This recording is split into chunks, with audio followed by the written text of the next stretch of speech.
50 సంవత్సరాలకు పైగా గడిచిన తరువాత మానవజాతి మళ్లీ చంద్రునివైపు ప్రయాణిస్తోంది.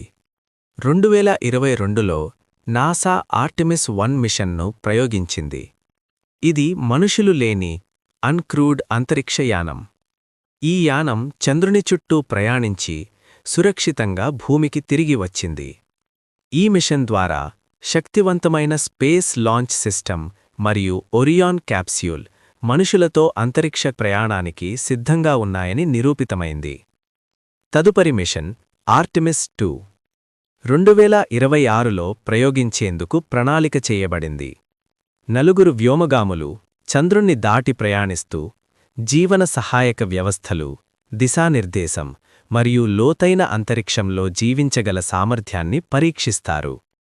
అపోల్లో కార్యక్రమం తరువాత మనుషులు చేపట్టబోయే అత్యంత దూర ప్రయాణం ఇదే. తరువాత వచ్చే చారిత్రాత్మక మిషన్ ఆర్టెమిస్ 3. ఈ మిషన్లో మనుషులు మళ్లీ చంద్రునిపై అడుగుపెడతారు, ఈసారి రహస్యమైన చంద్రుని దక్షిణ ధృవ ప్రాంతంలో. ఈ మిషన్ ద్వారా మొదటి మహిళ మరియు మొదటి వర్ణభేదానికి చెందిన వ్యక్తి చంద్రునిపై అడుగుపెట్టనున్నారు. ఆర్టెమిస్ కార్యక్రమం కేవలం చంద్రుని గురించే కాదు, ఇది మంగళగ్రహానికి వెళ్లే మార్గం మరియు మానవ అంతరిక్ష అన్వేషణకు దారిచూపే భవిష్యత్తు. తరువాతి మహా అడుగు ఇప్పుడే ప్రారంభమవుతోంది.